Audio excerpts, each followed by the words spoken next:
Hi everyone, I'm Alex Turner from the businessdesk.com and I'll be taking you through our next session. I mean, that was fascinating stuff from Market Sticky Eyes just then, and hopefully we'll maintain the tone throughout the next 45 minutes and give you lots to think about as well.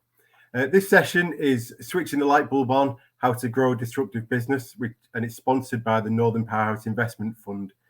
You know, taking the inspirational idea and turning it into an investable proposition, is a huge challenge, but the rewards can be really big for those who can deliver on that ambition. I'll have a great panel joining me shortly, but to kick things off, I'm joined first by Amul Batra, who's the Chief Operating Officer of Northcoders. For those of you who aren't familiar with Northcoders, they were founded in 2016 and provide training programs for software coding from its regional hubs in Manchester and Leeds. It floated successfully on the alternative investment market this summer, raising £3.5 million in the process. And its ultimate goal is to have a network of Northcoders hubs right across the UK. I think it's fair to say they're an established leader in the northern tech scene, but also remain a rising star and very much one to watch. So, Amal, welcome and thanks for joining us this morning. Thanks, Alex. Great to be here. Great. You were persuaded to invest time and money into Northcoders in 2016, so very early on in the business's life. What was it about the original idea that appealed to you? I was sort of, I guess I was in a really lucky place because I had a sneak preview because I was one of Northcoders' first customers. I paid to go on that first boot camp. So I got to see the inner workings of what the business was trying to achieve from day one, and I got to feel that as a customer. And quite frankly, it was really early days, but I could see straight away what not only the business was trying to do in terms of its day-to-day, trying to get lots of people from lots of different backgrounds into technology, and both help those people and help those businesses that require those technologists. But also I could feel as a customer the spirit in which that was being delivered. So quite frankly, it was the biggest no-brainer decision that I've ever had to make in my professional life, to be in pretty much day zero of a company that I could see had its heart in the right place, was operating in a space that needed lots of people, and this digital skills gap, which I know you've got a panel on later on today, is not going to just disappear overnight. And in fact, if anything, between 2016 and 2021, it's only got bigger. So yeah, that's what persuaded me. It was just a no-brainer. and from no-brainer to a really strong company with great momentum. Sounds like a very simple journey, but what challenges has the business faced and overcome in growing a successful tech business? Lots of them, really. But I mean, I think the thing to always try and bear in mind with any of the challenges, if you've got a great business mission, you've got good ideas and good people around you, that if you can stay as pure to that mission as possible, then actually it shouldn't, those challenges should be surmountable. So I guess let me kind of put some meat on the bones of that. I was essentially employee number 3 or 5. I mean, there were three of us that joined the 2 original founders at pretty much the same time. And we've grown that to 60 people. So trying to make sure that everyone is on the same message and trying to deliver the same, that vision is not always easy. But we had great founding principles.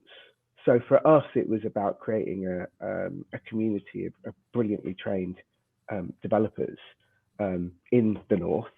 And we've done that, and we are doing that. We've graduated over 900 people from our program since that first course in 2016. We'll hit 1,000 by the end of this year. 95% of those graduates work at over 270 businesses, mainly in the North. So that community bit was there, and our cohorts get bigger and bigger. So that growing that community thing's definitely been followed.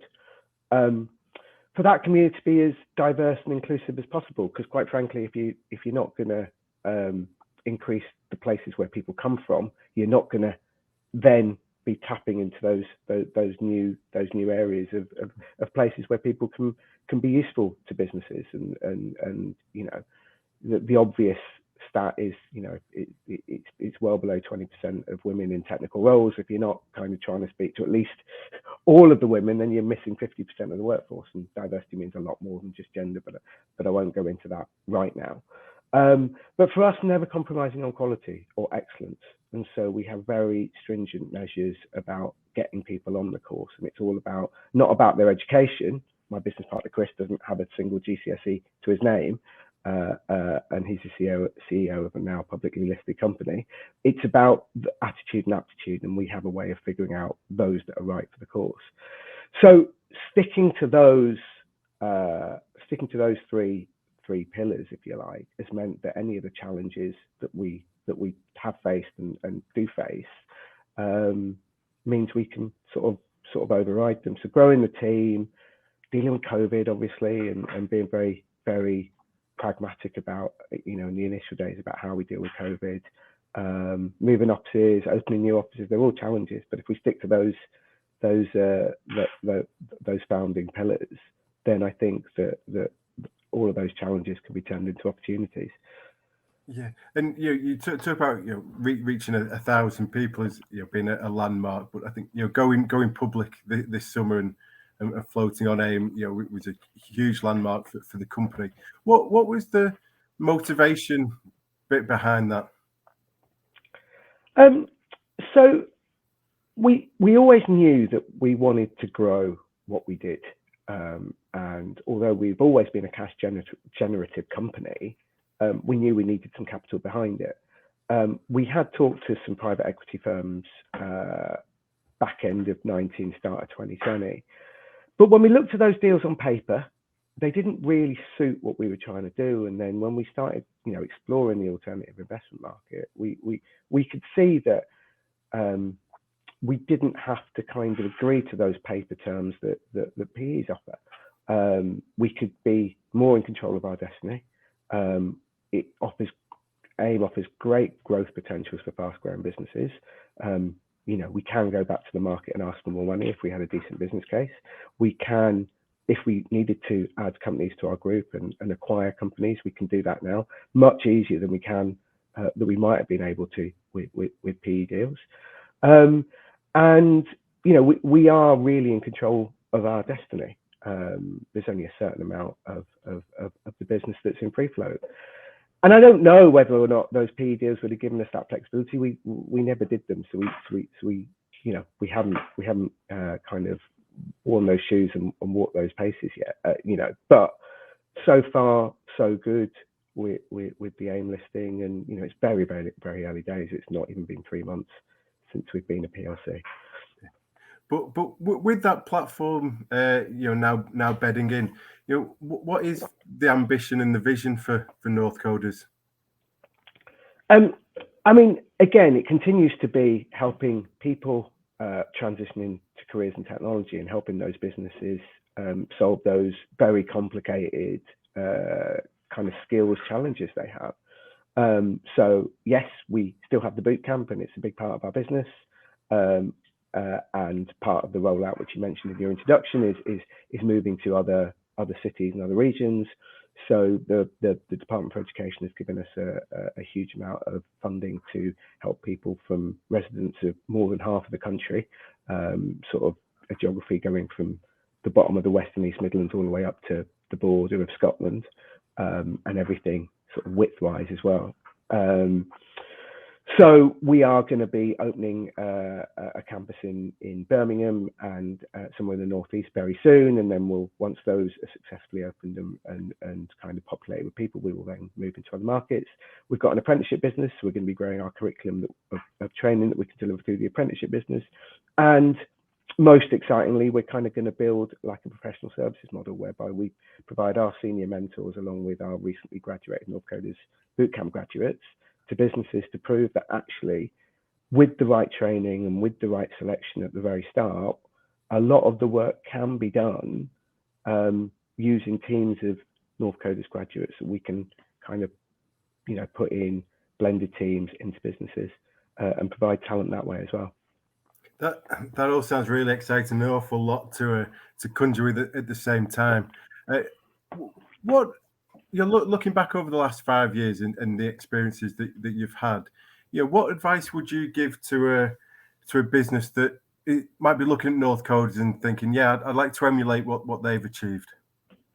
I think it's that mission stuff that I talked about. It's having a mission that you can fulfill on, and that every day you wake up going, yeah, we know we can deliver a great service to the people that do the course, because that's it. Our tutors are incredible. They've pretty much all done the course. They felt what it's like to be taught by Northcoders tutors, and then they intrinsically understand how to deliver that service to the next wave of students. And I think that it's if you want to be pure to your mission, have your mission statement, get it out there. And then when looking for investments, don't be afraid to turn things down just because it's money. Always have backup plans, and we did pre-pandemic, and we were very fortuitous, or let's just say we planned properly, because we had a couple of deals in the sidelines that got us through, helped get us through the pandemic. But be brave. I mean, I know that I said at the start it was a no-brainer for me to invest in this business, but I also was coming into a point in my life where I knew I needed to make a brave business decision. I was lucky that I was faced with what I called at the start a no-brainer, but actually be brave. So all of those things, really. No, it's a fantastic message to give. I think sometimes boldness can be hard to come by, but that is often the thing that makes the big difference. Well, Amul, thanks very much for joining us this morning. I think the Northcoders story is a fascinating one. It's got an awful lot of mileage still in it. So good luck with all your plans. I think, as I said at the beginning, a real company for us all to keep an eye on. So good luck with all that. Thanks for having us today, Alex. Have a great day. Cheers. Thank you, Amul. I'll now bring forward our panel. We've got a great trio to discuss disruption and how you grow a disruptive business in more detail. So I'm joined by Ashwin Kumaraswamy from Mercia's equity team, part of the Northern Powers Investment Fund. Naomi, morning, Ash. Naomi Timperley, who's the co-founder of Tech North Advocates. Naomi's got extensive experience working with startups and growth businesses, particularly in the tech, digital and creative sectors. She's also an honorary industry fellow at the University of Salford Business School and chair of the Industry Advisory Board, and I think several other hats along the way as well. Hi. Morning, Naomi. And our third panelist is Jonathan Thompson. Jonathan spent the majority of his now nearly 30-year career, not that you'd believe it looking at him, it's been spent in business, commercial and corporate banking. Jonathan is now the chief executive of a fascinating northern disruptor and the SME challenger, Bank North. So welcome all. Let's launch straight into it. Naomi, if I come to you first, is there a difference between companies that have a disruptive idea and companies that are disruptive? Oh, that's a difficult one. What I will say is, this word gets thrown around a lot, and I think that some people think that they should just come up with disruptive ideas just for the hell of it. And actually, it's really, you should be thinking about what your customers want and having those conversations and seeing what's needed in the market rather than just big. But I do think that, obviously this whole conversation is about disruption. I do think that a lot of businesses are terrified. I'm a lead mentor on the Help to Grow management programme for the University of Salford, which is with a small business charter. And it's all about, growing the business. But actually, most of the businesses at the moment are just trying to survive because of the last 18 months. So to answer your question, I do think that this is a term that is thrown around too much, and I do think that you should have disruption in your business, but it's got to be for the right reasons. Jonathan, do you follow that? Did you set up to be disruptive, or did you set up to serve a customer opportunity? Yeah, I think Naomi makes a great point around pivoting around the customer, in that, that's in so many circumstances where incumbents or larger businesses sort of lose sight. So with scale, it becomes more difficult to retain that sort of purity and clarity of focus around the customer. That's certainly what's presented our opportunity. So we're sort of walking into a market which is dominated by very big incumbent banks, all of whom have become sort of almost too big and lost as a result that sort of clarity of purpose and purity of focus on customer, and they become more focused on bottom line, on sort of short-term agendas driven by stock market listings and reporting cycles, and so don't have the luxury of being able to step back or step out of that sort of limelight and do some proper medium-term reimagining and re-envisioning of their business to get that customer centricity back. So we've got that sort of a lucky position of being out of the limelight in a way, and therefore being able to design our business from scratch with that purity of focus around the customer and the customer journey, and that's allowing us to design our business around that, and therefore put something back into the market that is in a way no longer there, particularly in regional UK. And you can overlay that on with a technology advantage as well. So one disadvantage of being an incumbent in a big market is that you've probably got loads of legacy sort of technology challenges, so that you're in all sorts of digital transformation mayhem across your business, and you'd probably find therefore that traditional profit pools have been eroded by more nimble, more customer centric sort of competitors, and that's sort of the opportunity that is presented to us as well. We can leverage clean cloud native technology to design a business that has a more efficient heart. And by having that baked in efficiency allows us to be focused very much on the customer and the customer agenda and designing the business around that. So I completely agree that that customer focus that Naomi referenced is at absolutely the heart of our business, and a great reference point for validating your business model as well. Ash, I assume you have lots of companies coming to you looking for money who say that they're disruptive or say that they've got a unique proposition. You know, how do you start to weigh those up, and how do you begin to make a judgment on, you know, the proposition? But before I come into, just to add to the point that Naomi and Jonathan making, I think it's a very important point. The businesses have to be customer focused, and disruption or disruptive often has a negative connotation to it in terms of chaos. So I'd probably like to see it more as enabling, and the real impact is around what's the impact they have on the industry or on the society and nature itself, and that's more pronounced, as opposed to saying I'm going to come out and change the way things are in the industry. So coming to the point that you asked, yes, we do get a lot of entrepreneurs who come to us with bright ideas, and often the issue is ideas are just one aspect of it. Do they have the vision and the mission which Amul was talking about? Because that's the most important aspect to follow through, and the depth of thinking.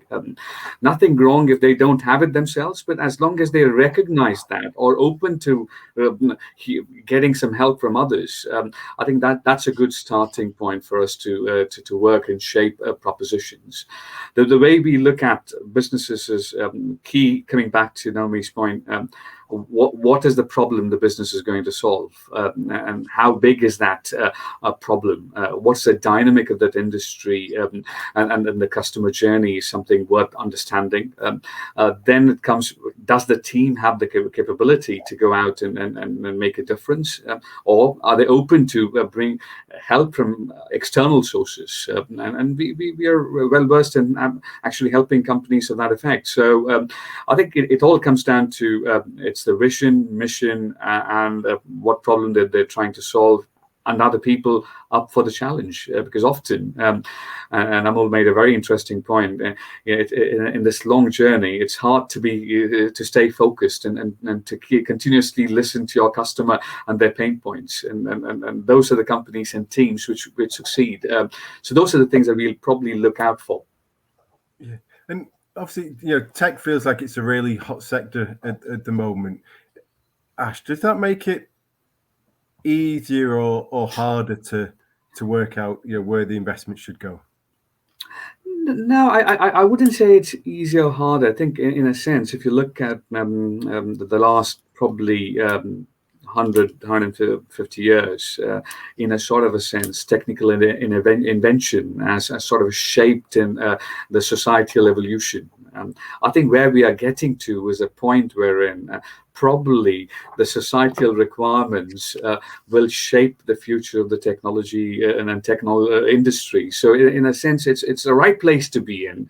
It's the pressure is more around selecting the appropriate assets that work from a fund manager's perspective, and also from a perspective of the economy that we're all living in. And I think I'd probably say it's no added pressure, but it's about trying to figure out and back the right people and understand we're backing the right companies, and that's a challenge, and that's the opportunity that we're all working so eagerly in this space.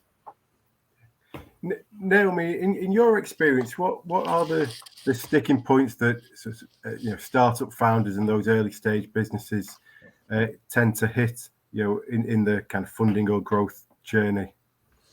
So I think I work with people that have lots of different ones. So I work with people that have got that very, very early idea stage, and with university spin outs and commercialization of research. And I also deliver and design several sort of entrepreneurship programs. And I think the biggest thing that I see is, and you're going to hate me for saying it, is going back to the customer thing. They have got absolutely no idea who their customers are. They don't know the size of the market. They've not done the research. And it's a real bugbear of mine. And also as well, going back to, really simply, and it was really lovely to hear Ash and Jonathan's comments before, but that vision and mission, getting that bit right at the beginning. And also, again, I think I did quite a bit of work with several universities, and a really big thing that I like is people testing their assumptions.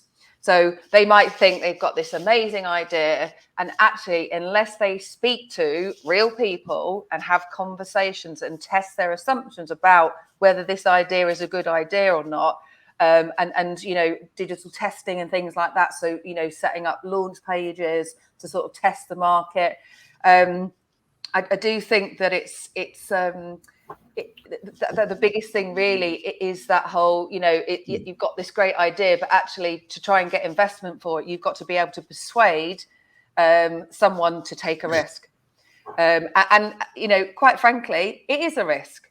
Unless you've got, I always love, and again, it's quite difficult depending on what sort of technology you've got. Obviously, if you've got products to take to market, there's lots of hoops that you have to go. So you can't really get those first customers sometimes because you've got to develop something. But technology, you can get a really decent MVP, test the market, get those first customers. I always love startups that have the ability to do that, and they can actually prove and say, do you know what? Yes, we've got this great idea, and we've actually got a first couple of customers who are prepared to pay for it. I suppose one of the things that technology has enabled, which can be, I suppose, a double-edged sword, is to go from startup to very large company or unicorn very quickly. So somebody like Gymshark goes from literally bedroom business in 2012 to unicorn in 2021, and that sort of demonstrates the art of the possible, doesn't it? Does that mean that people want to go from 0 to 100 without doing all the steps in between? Well, this is the thing, though. I think people think it's really easy. It's not. it's like he's you know, I'm not going to even say there's luck that comes in, because it doesn't. He's obviously worked incredibly hard. He's obviously got a brilliant team, and also he's got a product that can sell and has been marketed really well. And you know, I think that there is again this sort of misconception that everyone's sort of, you know, businesses are an overnight success. It's not. You know, we just had Amal was just obviously discussing before about the growth of Northcoders, which is really incredible to see, because I've seen it when it was right at the beginning. And I think that people just assume that they don't have to put that blood, sweat and tears. But it also goes back to, and Ash, I'm really glad that you mentioned this, is have you got the right team and the right people behind you? Sorry, go on, Ash. Yeah. Coming to the point around this, it's about trying to understand that whether the journey that they're on is the right journey in a sense. The listening to customers, and it's a big ticket market.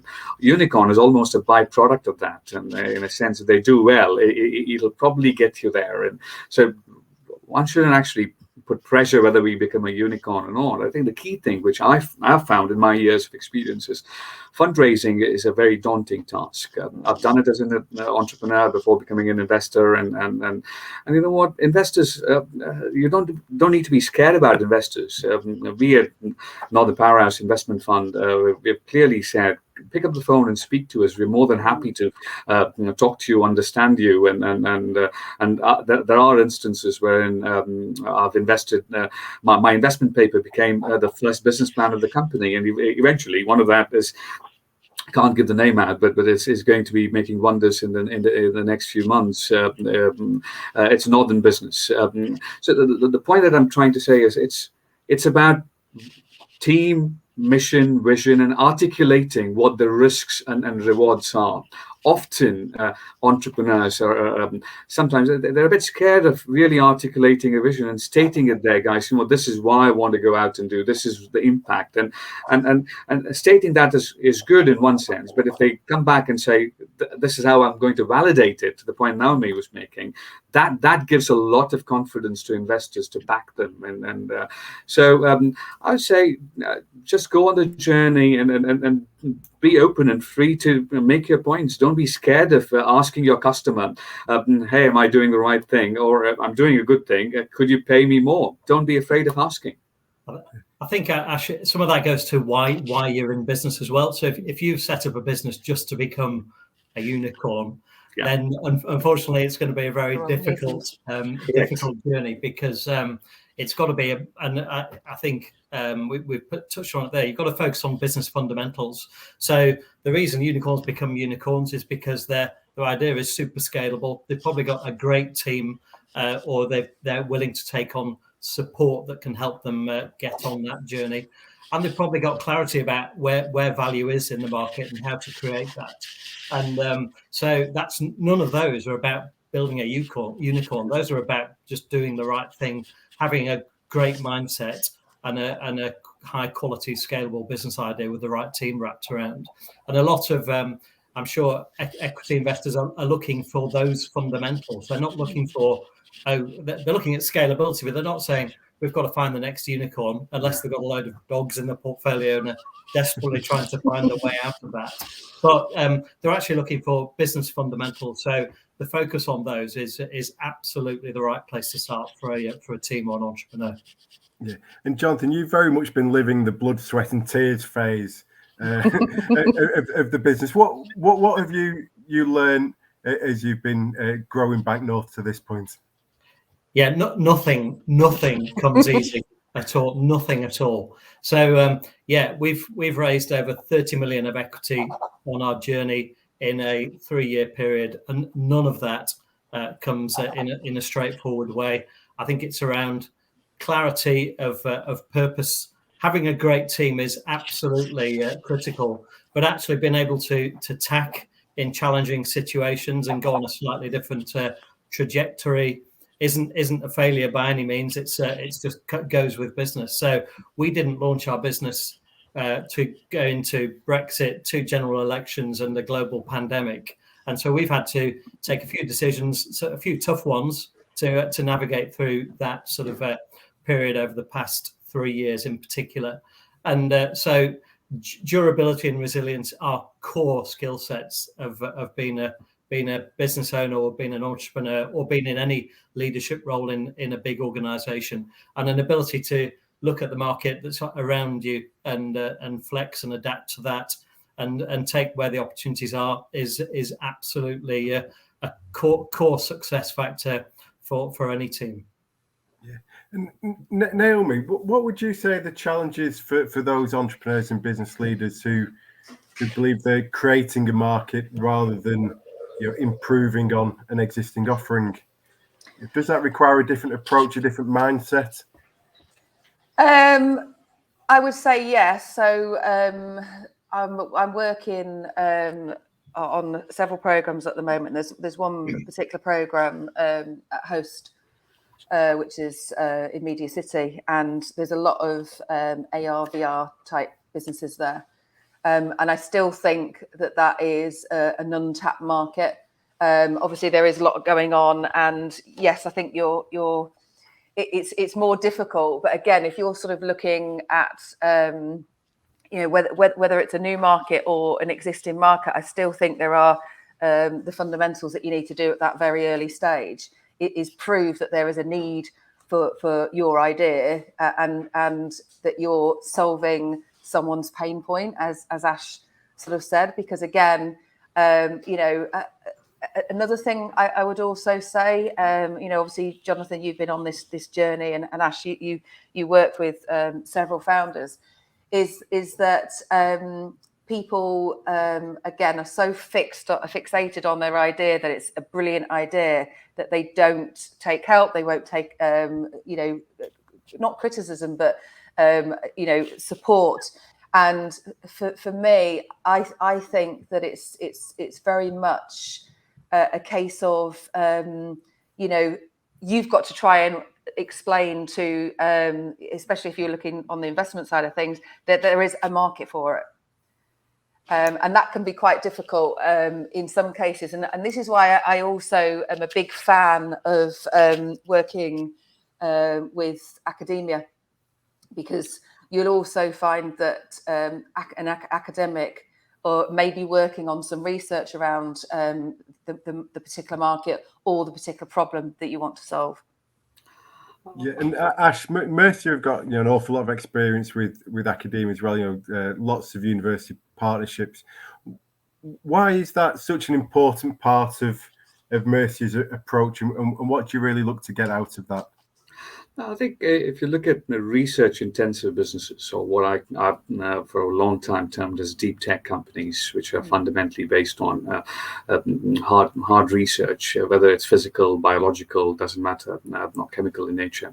So universities are a great pool of IP-generated ideas. I think the northern universities, especially Leeds, Manchester, and Sheffield, just to name a few, not others are good as well. The quality of research and the research funding that's going into these universities so humongous, and it'd be daft not to benefit out of it, and create new opportunities and newer companies. Which is why one of the pillars of Mercia has been that we do university spin-outs, and we're not scared of them. And it's not just doing university spin-outs, but coming to the point Naomi is making, there might be expertise, experience that you can leverage out of these universities and research groups, which can fast track any company's evolution. So in that context, for me, the partnership with universities and is a great form to work with. And there are a number of ways, there are a number of schemes in the open there, whether it's KTPs or even research partnerships that and research fellowships that Royal Society of Engineering offers companies to look into. So in that sense, for me, it's a positive add-on. Look at Silicon Valley. Silicon Valley was built on some great IP and work done in partnership with universities and corporates. Intel, for example, has sponsored huge labs in Californian universities. So it's a good starting point.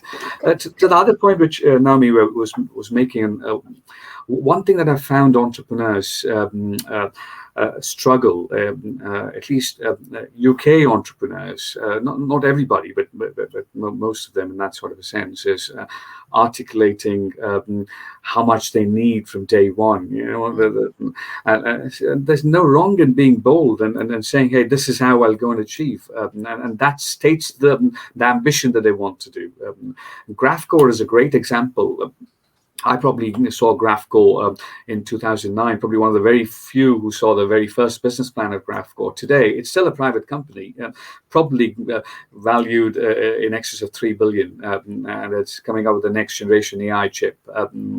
So things like that, you need to have the aspiration and articulation to say, hey, I'll need a big funding round, I'll go out and raise it, but I'll take help.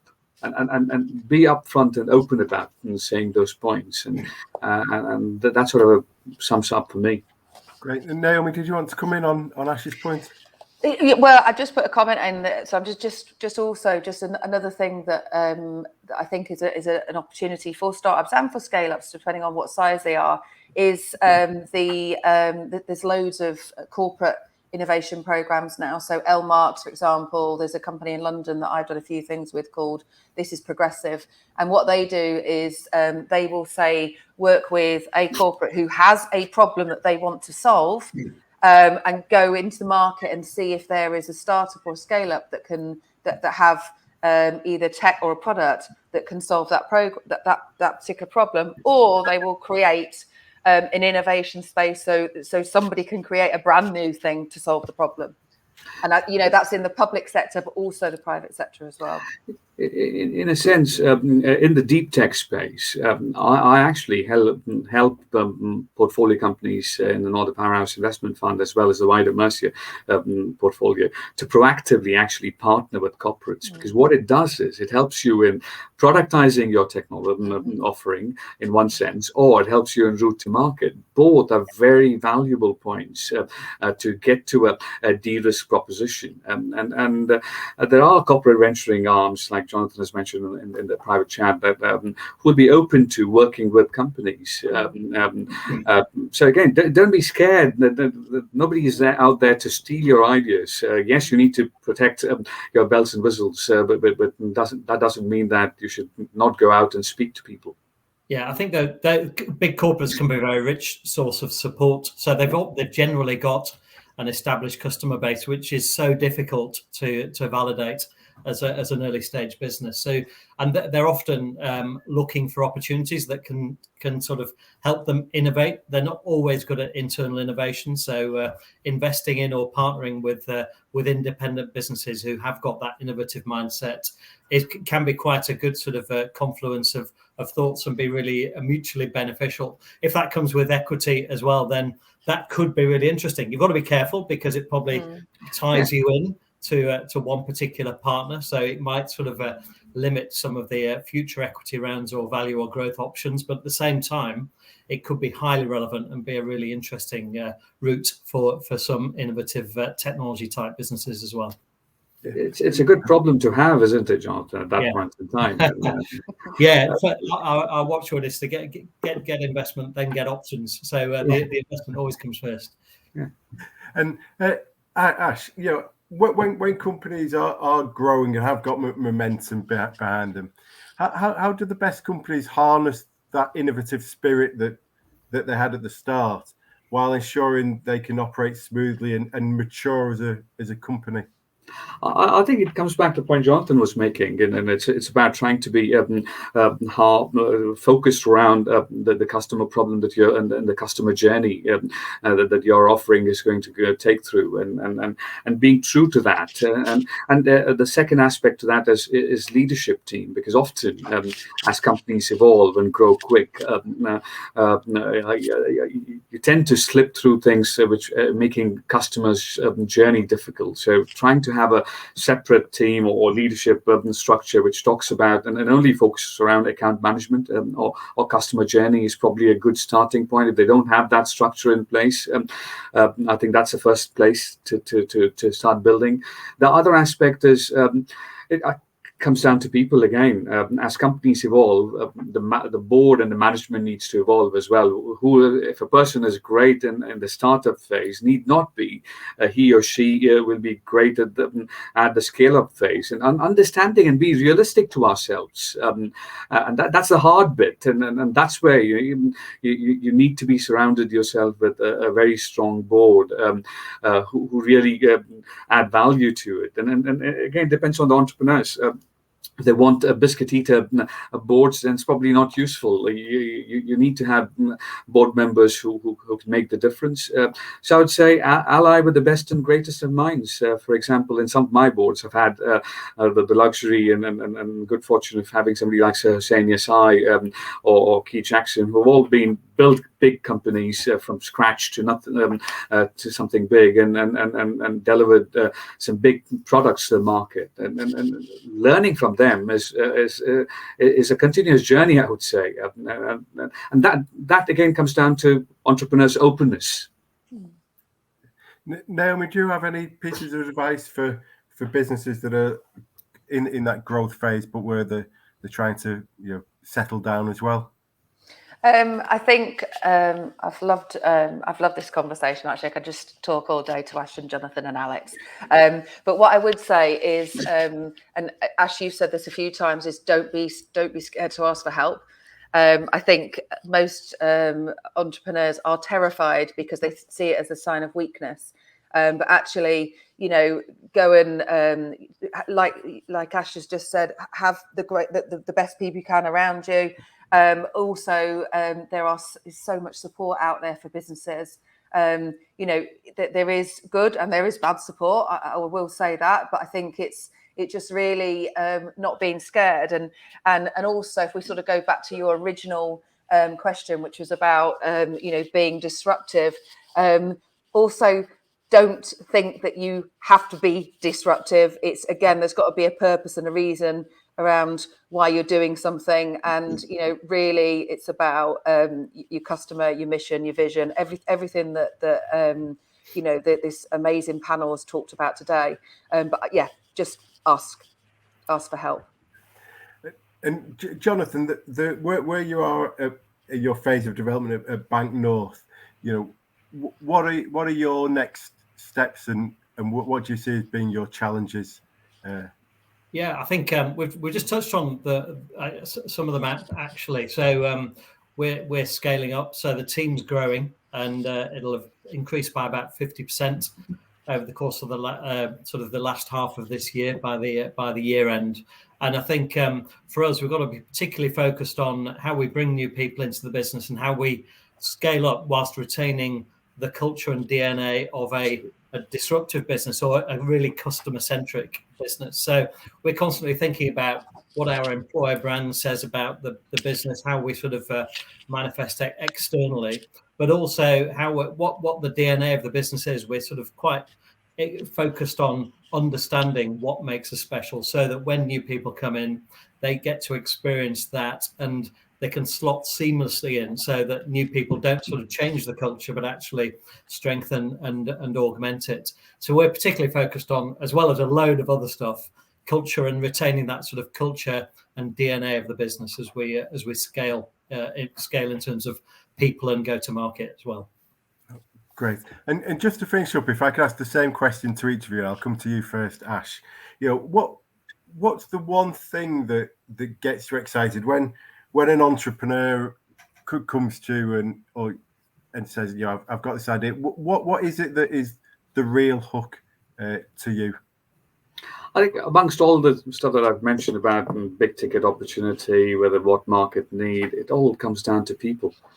What people make businesses and build businesses. So it's about how open they are to partnering, how open they are to learning around the journey, and what depth of vision and depth of understanding they have around the space that they want to do. I think that's the key ingredient for me. It's about people. Great. Naomi? He just stolen my line. I would say the same thing, but I think also as well, Ash, you just mentioned about partnerships. I think for some businesses, the quickest route to market is to partner with another organisation. So I think another good thing, and I get the people that I work with to do this is really making those good connections and mapping out who you should be working with. So yeah, people. And Jonathan. Yeah, I think we touched on it a bit. Customers. So there's many businesses that are great ideas, but not clear what problem they're solving, particularly in technology and financial technology space. So having that sort of validated customer-centric model is critically important. I think also if you're looking for external capital investment, scalability has got to be a key part of your model. If you're gonna sort of take on external investment and provide a return on that, then you've got to have a clear plan as to how you're going to scale your business. So scalability and customer validation. Great. Well, without wishing to follow Michael Porter, I think we ended with 4 P's there of people, partnerships, problem solving, and planning, which I think is a good thing to go on top of my whiteboard next to me. Well, that's sadly all we've got time for. Hopefully, we've distilled into 35 minutes. You know, lots of things for you all to think about and discuss. I'd like to thank Ash, Jonathan, and Naomi for being great panelists this morning. For Amul, Batra at Northcoders for introducing the session and sharing some of the Northcoders story and vision with us. And thank you to the Northern Powers Investment Fund for sponsoring this session. I hope you enjoy the rest of the day at Disruptors North, and I will see you hopefully on a session later on today. Thank you.